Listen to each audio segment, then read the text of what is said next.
The Adventure of the Blue Carbuncle. I had called upon my friend Sherlock Holmes upon the second morning after Christmas, with the intention of wishing him the compliments of the season. He was lounging upon the sofa in a purple dressing-gown, a pipe-rack within his reach upon the right, and a pile of crumpled morning papers, evidently newly studied, near at hand. Beside the couch was a wooden chair, and on the angle of the back hung a very seedy and disreputable hard felt hat, much the worse for wear, and cracked in several places. A lens and a forceps lying upon the seat of the chair suggested that the hat had been suspended in this manner for the purpose of examination. "You are engaged," said I. "Perhaps I interrupt you." "Not at all. I am glad to have a friend with whom I can discuss my results. The matter is a perfectly trivial one." He jerked his thumb in the direction of the old hat. "But there are points in connection with it which are not entirely devoid of interest and even of instruction." I seated myself in his armchair and warmed my hands before his crackling fire, for a sharp frost had set in, and the windows were thick with the ice crystals. "I suppose," I remarked, "that, homely as it looks, this thing has some deadly story linked on to it, that it is the clue which will guide you in the solution of some mystery and the punishment of some crime." "No, no crime," said Sherlock Holmes, laughing. "Only one of those whimsical little incidents which will happen when you have 4,000,000 human beings all jostling each other within the space of a few square miles. Amid the action and reaction of so dense a swarm of humanity, every possible combination of events may be expected to take place, and many a little problem will be presented which may be striking and bizarre without being criminal. We have already had experience of such." "So much so," I remarked, "that of the last 6 cases which I have added to my notes, 3 have been entirely free of any legal crime." "Precisely. You allude to my attempt to recover the Irene Adler papers, to the singular case of Miss Mary Sutherland, and to the adventure of the man with the twisted lip. Well, I have no doubt that this small matter will fall into the same innocent category. You know Peterson, the commissionaire?" "Yes." "It is to him that this trophy belongs." "It is his hat." No, he found it. Its owner is unknown. I beg that you will look upon it not as a battered billycock, but as an intellectual problem. And first, as to how it came here. It arrived upon Christmas morning in company with a good fat goose, which is, I have no doubt, roasting at this moment in front of Peterson's fire. The facts are these. About 4 o'clock on Christmas morning, Peterson, who, as you know, is a very honest fellow, was returning from some small jollification, and was making his way homeward down Tottenham Court Road. In front of him he saw, in the gaslight, a tallish man walking with a slight stagger, and carrying a white goose slung over his shoulder. As he reached the corner of Goodge Street, a row broke out between this stranger and a little knot of roughs. One of the latter knocked off the man's hat, on which he raised his stick to defend himself, and, swinging it over his head, smashed the shop window behind him. Peterson had rushed forward to protect the stranger from his assailants, but the man, shocked at having broken the window, and seeing an official-looking person in uniform rushing towards him, dropped his goose, took to his heels, and vanished amid the labyrinths of small streets which lie at the back of Tottenham Court Road. The roughs had also fled at the appearance of Peterson, so that he was left in possession of the field of battle, and also of the spoils of victory, in the shape of this battered hat and a most unimpeachable Christmas goose, which surely he restored to their owner. My dear fellow, there lies the problem. It is true that "For Mrs. Henry Baker" was printed upon a small card which was tied to the bird's left leg, and it is also true that the initials H.B. are legible upon the lining of this hat. But, as there are some thousands of Bakers, and some hundreds of Henry Bakers in this city of ours, it is not easy to restore lost property to any one of them. What then did Peterson do? He brought round both hat and goose to me on Christmas morning, knowing that even the smallest problems are of interest to me. The goose we retained until this morning, when there were signs that, in spite of the slight frost, it would be well that it should be eaten, without unnecessary delay. Its finder has carried it off, therefore, to fulfil the ultimate destiny of a goose, while I continue to retain the hat of the unknown gentleman who lost his Christmas dinner. Did he not advertise? No. Then what clue could you have as to his identity? Only as much as we can deduce. From this hat? Precisely. But you're joking. What can you gather from this old battered felt? Here is my lens. You know my methods. What can you gather yourself as to the individuality of the man who has worn this article? I took the tattered object in my hands and turned it over rather ruefully. It was a very ordinary black hat of the usual round shape, hard and much the worse for wear. The lining had been of red silk, but was a good deal discoloured. There was no maker's name, but as Holmes had remarked, the initials H.B. were scrawled upon one side. It was pierced in the brim for a hat securer, but the elastic was missing. For the rest it was cracked, exceedingly dusty, and spotted in several places, although there seemed to have been some attempt to hide the discoloured patches by smearing them with ink. "I can see nothing," said I, handing it back to my friend. "On the contrary, Watson, you can see everything. You fail, however, to reason from what you see. You are too timid in drawing your inferences. Then pray tell me what it is that you can infer from this hat." He picked it up and gazed at it in the peculiar introspective fashion which was characteristic of him. "It is perhaps less suggestive than it might have been," he remarked, "and yet there are a few inferences which are very distinct, and a few others which represent at least a strong balance of probability. That the man was highly intellectual is of course obvious upon the face of it, and also that he was fairly well-to-do within the last 3 years, although he has now fallen upon evil days. He had foresight, but has less now than formerly, pointing to a moral retrogression which, when taken with the decline of his fortunes, seems to indicate that some evil influence, probably drink, at work upon him. This may account also for the obvious fact that his wife has ceased to love him." "My dear Holmes!"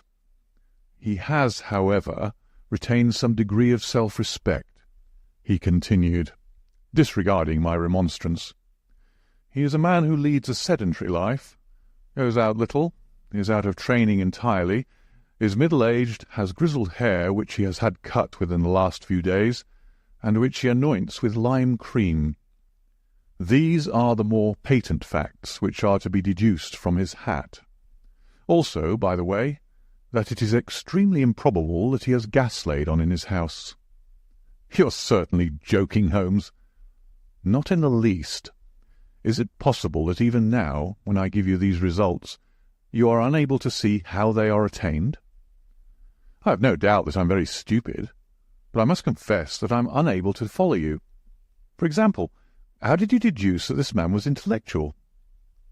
For answer, Holmes clapped the hat upon his head. It came right over the forehead and settled upon the bridge of his nose. "It is a question of cubic capacity," said he.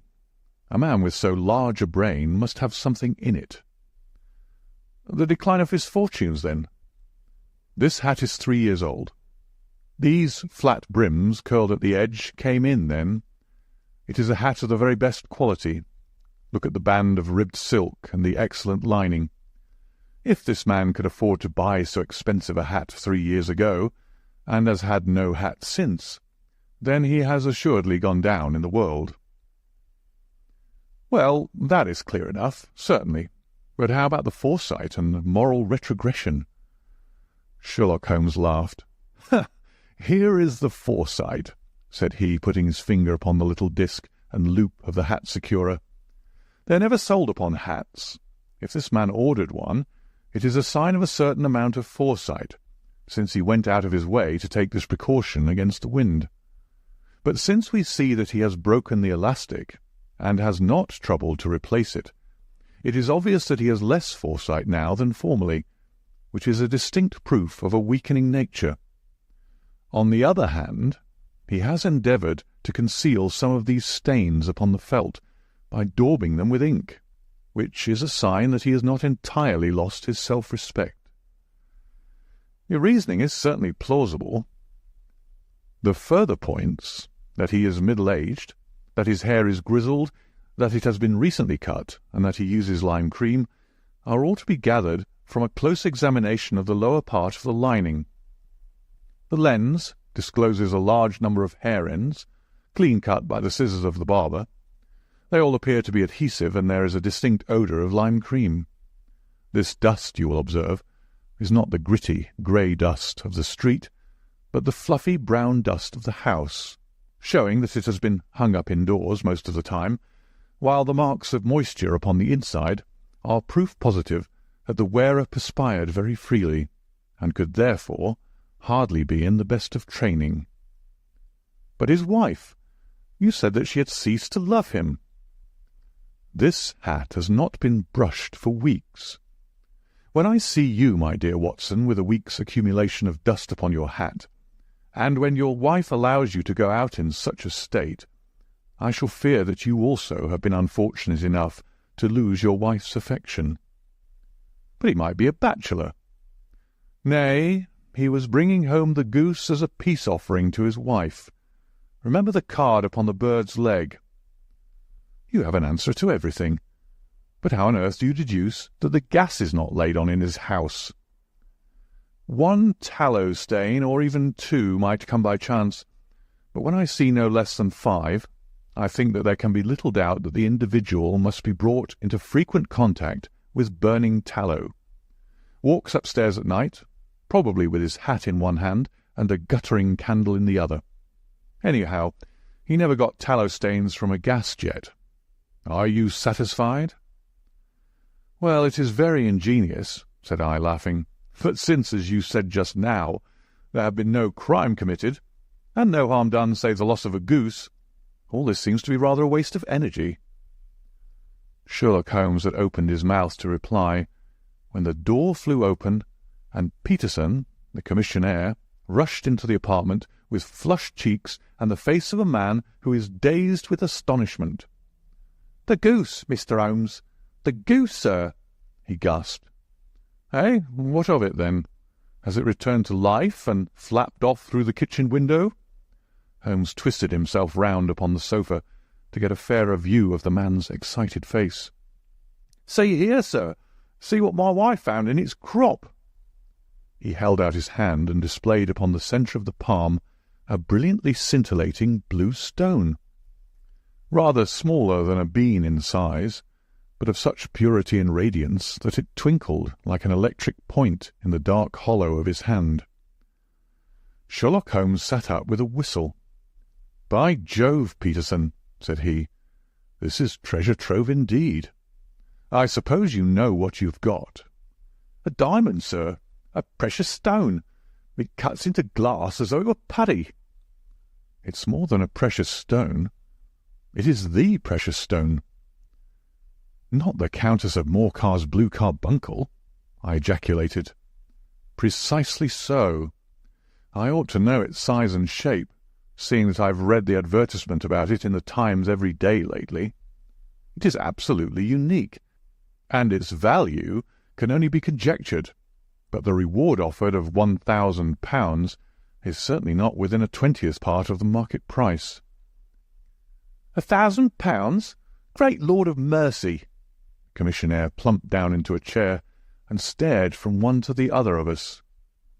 "That is the reward, and I have reason to know that there are sentimental considerations in the background which would induce the Countess to part with half her fortune if she could but recover the gem." "It was lost, if I remember aright, at the Hotel Cosmopolitan," I remarked. "Precisely so, on December 22nd, just 5 days ago. John Horner, a plumber, was accused of having abstracted it from the lady's jewel case. The evidence against him was so strong that the case had been referred to the assizes. I have some account of the matter here, I believe." He rummaged amid his newspapers, glancing over the dates, until at last he smoothed one out, doubled it over, and read the following paragraph. "Hotel Cosmopolitan, jewel robbery. John Horner, 26, plumber, was brought up upon the charge of having, upon the 22nd inst., abstracted from the jewel case of the Countess of Morcar the valuable gem known as the Blue Carbuncle.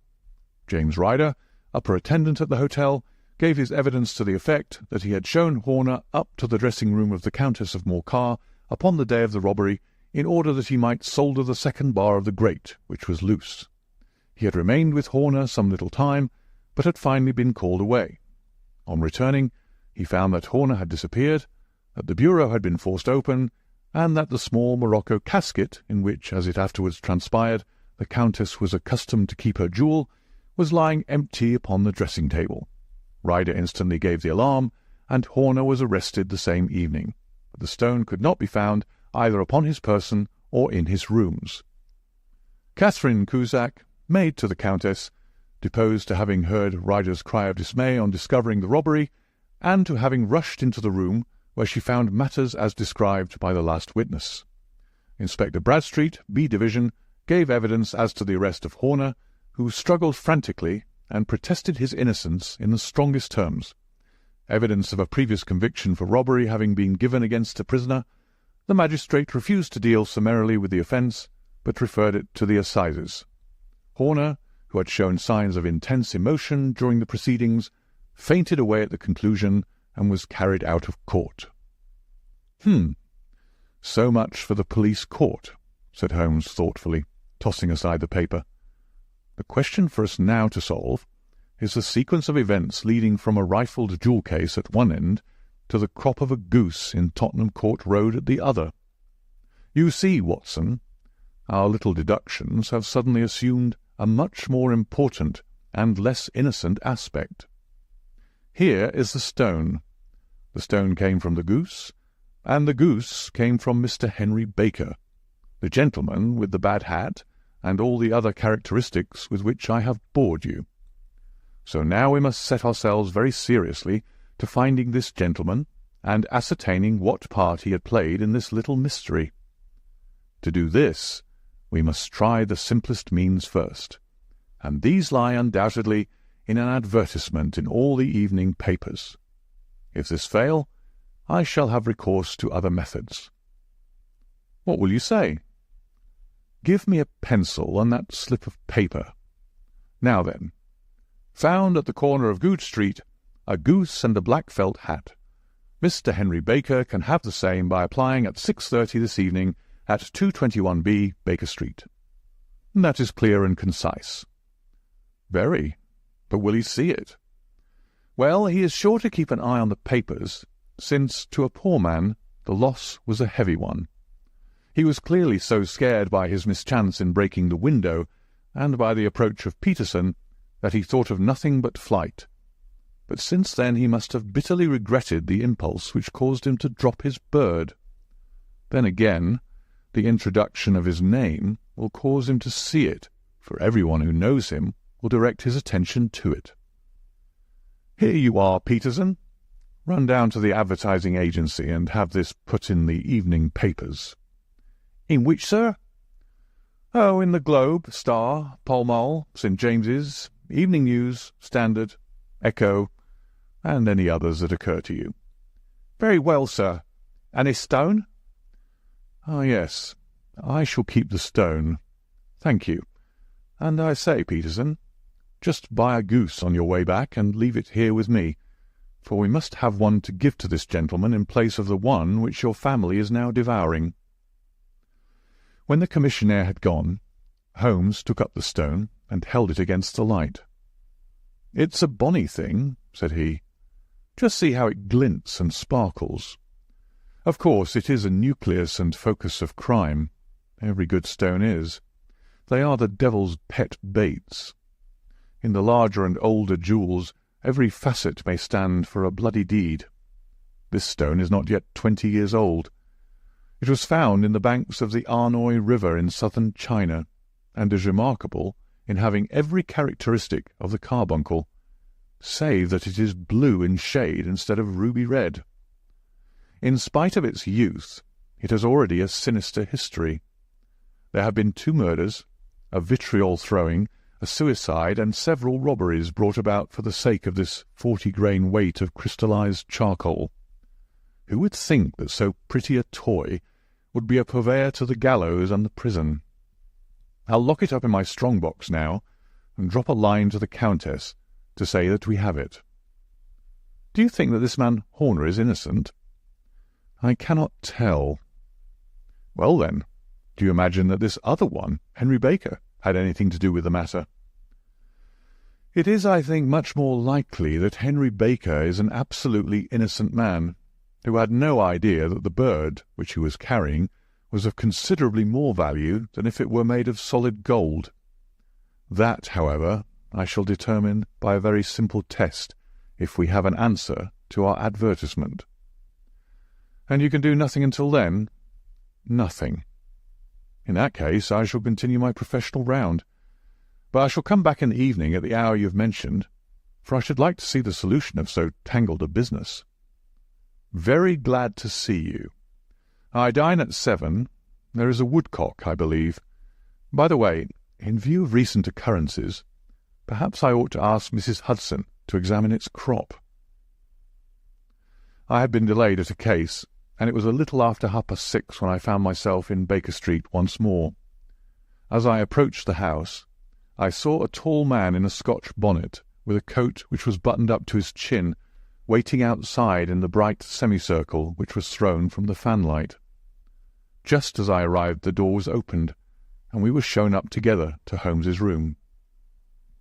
"Mr. Henry Baker, I believe," said he, rising from his armchair, and greeting his visitor with the easy air of geniality which he could so readily assume.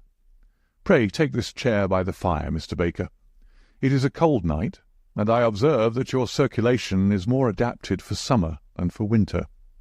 Ah, Watson, you have just come at the right time. Is that your hat, Mr. Baker?" "Yes, sir. That is undoubtedly my hat." He was a large man with rounded shoulders, a massive head, and a broad, intelligent face, sloping down to a pointed beard of grizzled brown. A touch of red in nose and cheeks, with a slight tremor of his extended hand, recalled Holmes' surmise as to his habits. His rusty black frock-coat was buttoned right up in front, with the collar turned up, and his lank wrists protruded from his sleeves without a sign of cuff or shirt.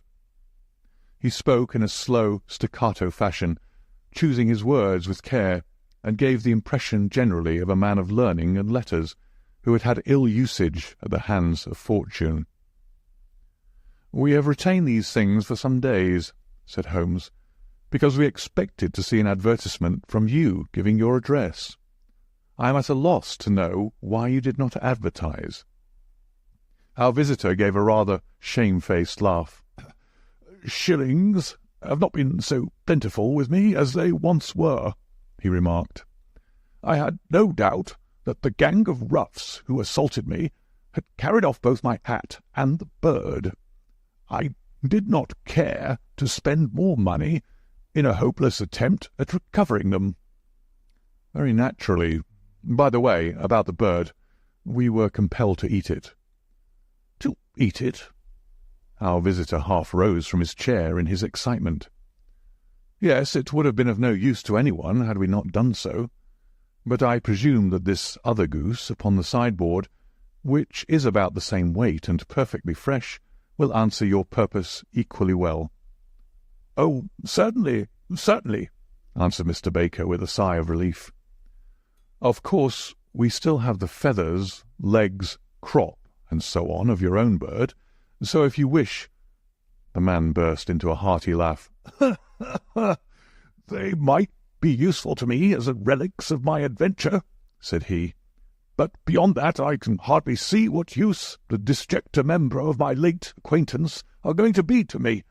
No, sir, I think that, with your permission, I will confine my attentions to the excellent bird which I perceive upon the sideboard."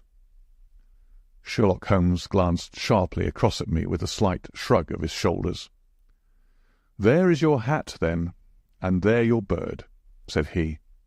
"By the way, would it bore you to tell me where you got the other one from? I am somewhat of a fowl fancier, and I have seldom seen a better grown goose." "Certainly, sir," said Baker, who had risen and tucked his newly gained property under his arm. "There are a few of us who frequent the Alpha Inn, near the museum. We are to be found in the museum itself during the day, you understand. This year our good host, Windigate by name, instituted a goose club, by which, on consideration of some few pence every week, we were each to receive a bird at Christmas. My pence were duly paid, and the rest is familiar to you. I am much indebted to you, sir, for a Scotch bonnet is fitted neither to my years nor my gravity." With a comical pomposity of manner, he bowed solemnly to both of us, and strode off upon his way.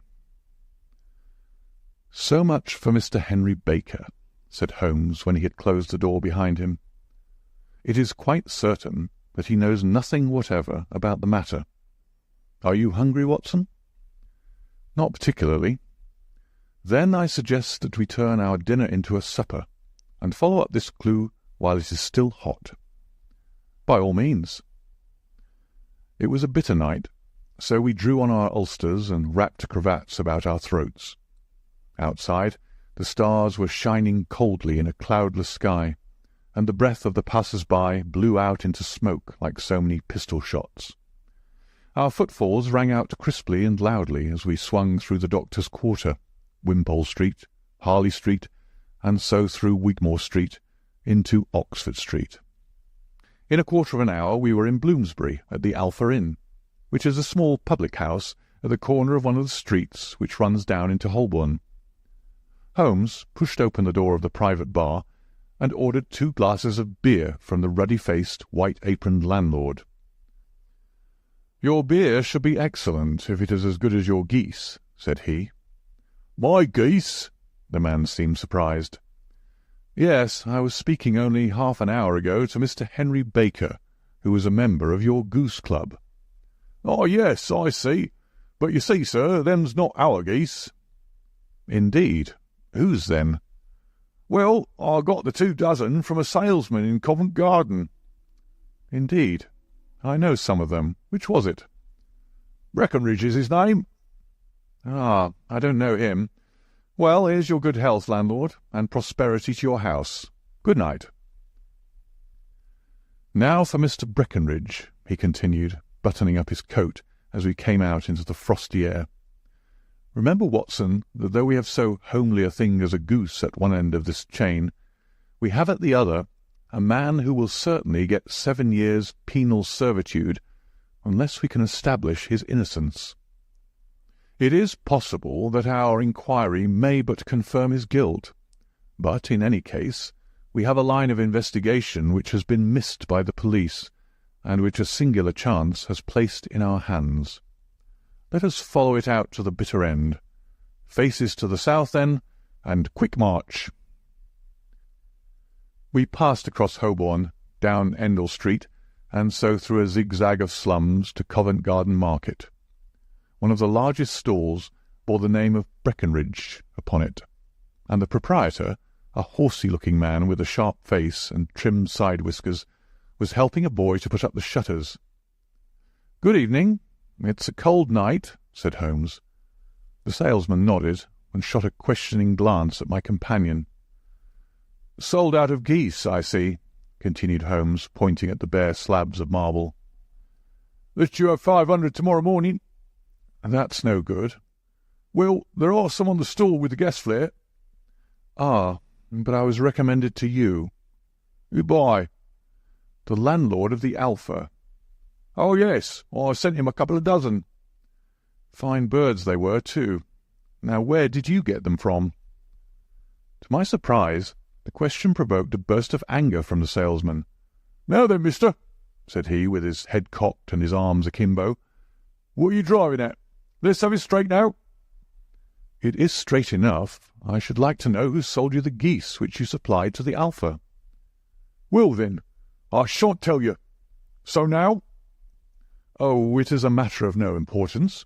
But I don't know why you should be so warm over such a trifle." "Warm? You'd be as warm, maybe, if you were as bested as I am. When I pay good money for a good article, there should be an end of the business. But it's where are the geese, and who did you sell the geese to, and what will you take for the geese? One would think that they were the only geese in the world, to hear the fuss that's made over them." "Well, I have no connection with any other people who have been making inquiries," said Holmes carelessly. "If you won't tell us, the bet is off, that is all. But I'm always ready to back my opinion on a matter of fowls, and I have a fiver on it that the bird I ate is country-bred."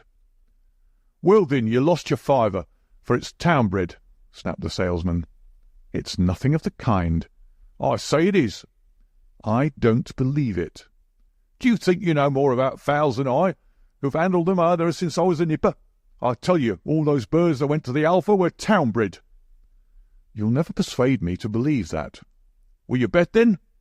"It's merely taking your money, for I know that I'm right. But I'll have a sovereign on with you, just to teach you not to be obstinate."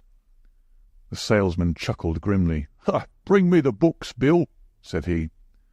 The small boy brought round a small thin volume and a great greasy-backed one, laying them out together beneath the hanging lamp.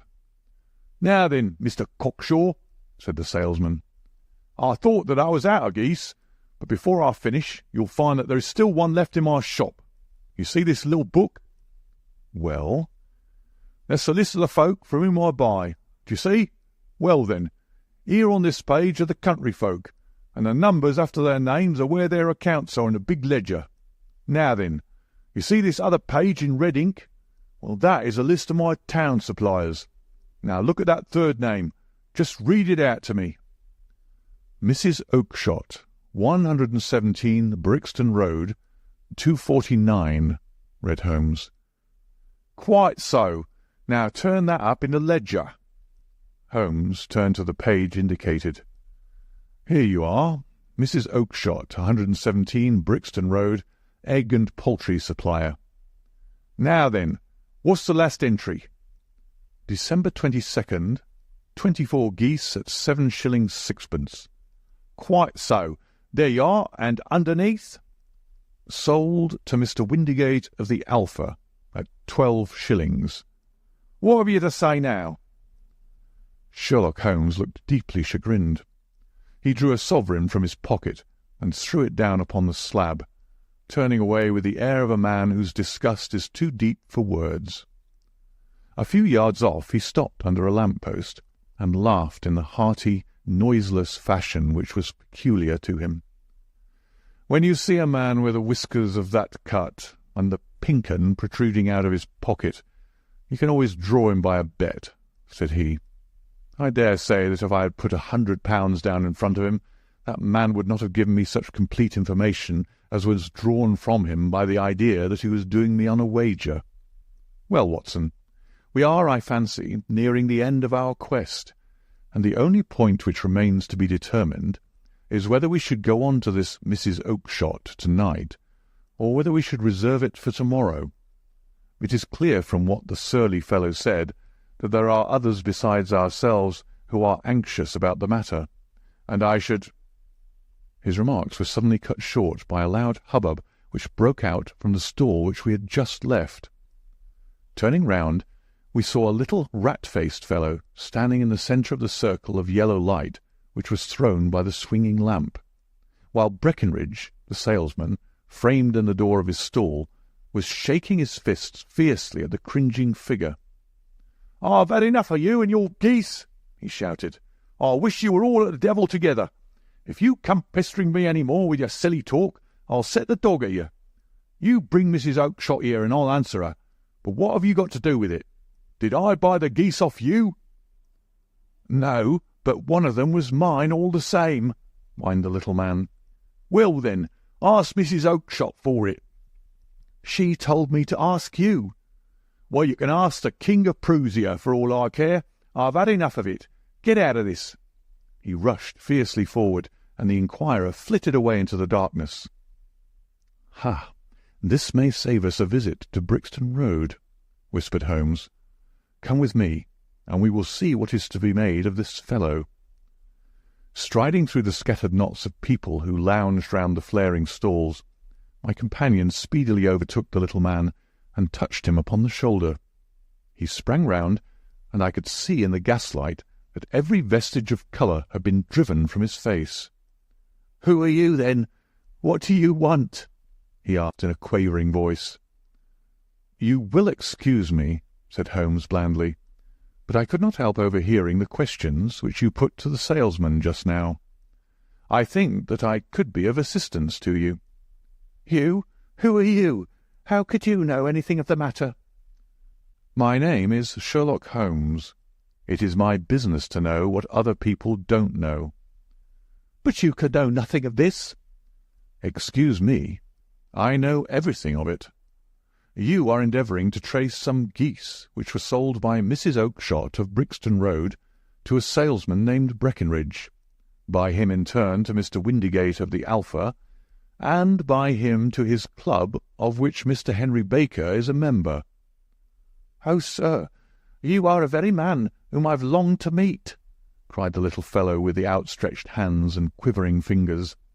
"Oh, I can hardly explain to you how interested I am in this matter." Sherlock Holmes hailed a four-wheeler which was passing. "In that case we had better discuss it in a cosy room rather than in this wind-swept market-place," said he. "But pray tell me, before we go farther, who it is that I have the pleasure of assisting." The man hesitated for an instant. "My name is John Robinson," he answered with a sidelong glance. "No, the real name," said Holmes sweetly. "It is always awkward doing business with an alias." A flush sprang to the white cheeks of the stranger. "Well, then," said he, "my real name is James Ryder." "Precisely so. Head attendant at the Hotel Cosmopolitan. Pray step into the cab, and I shall soon be able to tell you everything which you would wish to know." The little man stood glancing from one to the other of us with half-frightened, half-hopeful eyes, as one who is not sure whether he is on the verge of a windfall or of a catastrophe. Then he stepped into the cab, and in half an hour we were back in the sitting-room at Baker Street. Nothing had been said during our drive, but the high, thin breathing of our new companion and the claspings and unclaspings of his hands spoke of the nervous tension within him. "Here we are," said Holmes cheerily as we filed into the room. "The fire looks very seasonable in this weather. You look cold, Mr. Ryder. Pray take the basket-chair. I will just put on my slippers before we settle this little matter of yours. Now then, you want to know what became of those geese?" "Yes, sir." "Or rather, I fancy, of that goose. It was one bird, I imagine, in which you were interested. White, with a black bar across the tail?" Ryder quivered with emotion. "Oh, sir," he cried, "can you tell me where it went to?" "It came here." "Here?" "Yes, and a most remarkable bird it proved. I don't wonder that you should take an interest in it. It laid an egg after it was dead, the bonniest, brightest little blue egg that ever was seen. I have it here in my museum." Our visitor staggered to his feet and clutched the mantelpiece with his right hand. Holmes unlocked his strong-box and held up the Blue Carbuncle, which shone out like a star with a cold, brilliant, many-pointed radiance. Ryder stood glaring with a drawn face, uncertain whether to claim or to disown it. "The game's up, Ryder," said Holmes quietly. "Hold up, man, or you'll be into the fire. Give him an arm back into his chair, Watson. He's not got blood enough to go in for felony with impunity. Give him a dash of brandy. So, now he looks a little more human. What a shrimp it is, to be sure." For a moment he had staggered and nearly fallen, but the brandy brought a tinge of colour into his cheeks, and he sat staring with frightened eyes at his accuser. "I have almost every link in my hands, and all the proofs which I could possibly need, so there is little which you need to tell me. Still, That little may as well be cleared up to make the case complete. You had heard, Ryder, of this blue stone of the Countess of Morcar's?" "It was Catherine Cusack who told me of it," said he in a crackling voice. "I see, her ladyship's waiting-maid. Well, the temptation of sudden wealth, so easily acquired, was too much for you, as it has been for better men before you. But you were not very scrupulous in the means you used. It seems to me, Ryder, that there is the making of a very pretty villain in you. You knew that this man Horner, the plumber, had been concerned in some such matter before, and that suspicion would rest the more readily upon him. What did you do, then? You made some small job in my lady's room, you and your confederate Cusack, and you managed that he should be the man sent for. Then, when he had left, you rifled the jewel-case, raised the alarm, and had this unfortunate man arrested. You then—" Ryder threw himself down suddenly upon the rug and clutched at my companion's knees. "For God's sake, have mercy!" he shrieked. "Think of my father, of my mother. It would break their hearts. I never went wrong before. I never will again. I swear it. I'll swear it on a Bible. Oh, don't bring it into court. For Christ's sake, don't." "Get back in your chair," said Holmes sternly. "It is very well to cringe and crawl now, but you thought little enough of this poor Horner in the dock for a crime of which he knew nothing." "I will fly, Mr. Holmes. I will leave the country, sir. Then the charge against him will break down." We will talk about that. And now let us hear a true account of the next act. How came the stone into the goose? And how came the goose into the open market? Tell us the truth, for there lies your only hope of safety." Ryder passed his tongue over his parched lips. "I will tell you it just as it happened, sir," said he. "When Horner had been arrested, it seemed to me that it would be best for me to get away with the stone at once, for I did not know at what moment the police might not take it into their heads to search me in my room. There was no place about the hotel where it would be safe. I went out, as if on some commission, and I made for my sister's house. She had married a man named Oakshott, and lived in Brixton Road, where she fattened fowls for the market. All the way there every man I met seemed to me to be a policeman or a detective, and for all that it was a cold night, the sweat was pouring down my face before I came to the Brixton Road. My sister asked me what was the matter, and why I was so pale, but I told her that I had been upset by the jewel robbery at the hotel. Then I went into the backyard and smoked a pipe, and wondered what it would be best to do. I had a friend once called Maudsley, who went to the bad, and had just been serving his time in Pentonville. One day he had met me and fell into talking about the ways of thieves, and how they could get rid of what they stole. I knew that he would be true to me, for I knew one or two things about him, so I made up my mind to go right on to Kilburn, where he lived, and take him into my confidence. He would show me how to turn the stone into money. But how to get to him in safety? I thought of the agonies I had gone through in coming from the hotel. I might at any moment be seized and searched, and there would be the stone in my waistcoat pocket. I was leaning against the wall at the time, and looked at the geese which were waddling about round my feet, and suddenly an idea came into my head which showed me how I could beat the best detective that ever lived. My sister told me some weeks before that I might have the pick of her geese for a Christmas present, and I knew that she was always as good as her word. I would take my geese now, and in it I would carry my stone to Kilburn. There was a little shed in the yard, and behind this I drove one of the birds, a fine big one, white with a barred tail. I caught it, and prying its bill open, I thrust the stone down its throat as far as my finger could reach. The bird gave a gulp, and I felt the stone pass along its gullet and down into its crop. But the creature flapped and struggled, and out came my sister to know what was the matter. As I turned to speak to her, the brute broke loose and fluttered off among the others. "Whatever were you doing with that bird, Jem?" says she. "Well," said I, "you said you'd give me one for Christmas, and I was feeling which was the fattest." "Oh," says she, "we've set yours aside for you. Gem's bird, we call it. It's the big white one over there yonder. There's 26 of 'em, which makes one for you and one for us, and 2 dozen for the market."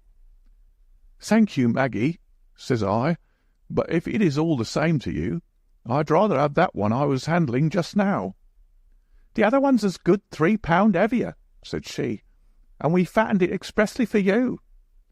"Never mind, I'll have the other, and I'll take it now," said I. "Oh, just as you like," said she, a little huffed. "Which is it you want, then?" "That white one with the barred tail right in the middle of the flock." "Oh, very well. Kill it and take it with you."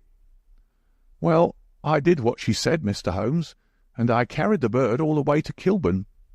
I told my pal what I had done, for he was a man that it was easy to tell a thing like that to.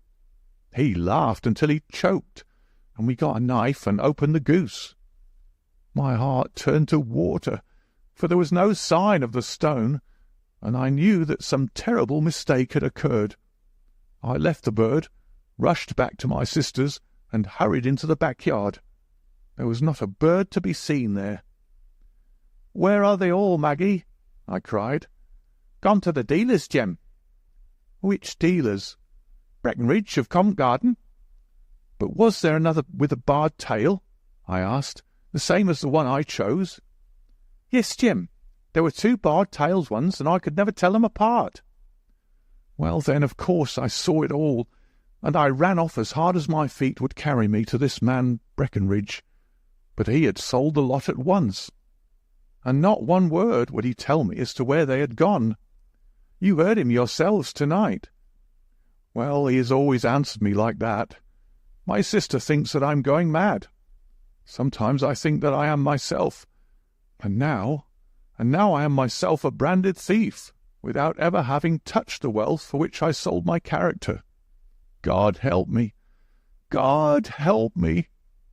He burst into convulsive sobbing, with his face buried in his hands. There was a long silence, broken only by his heavy breathing and by the measured tapping of Sherlock Holmes's fingertips upon the edge of the table. Then my friend rose and threw open the door. "Get out," said he. "What, sir?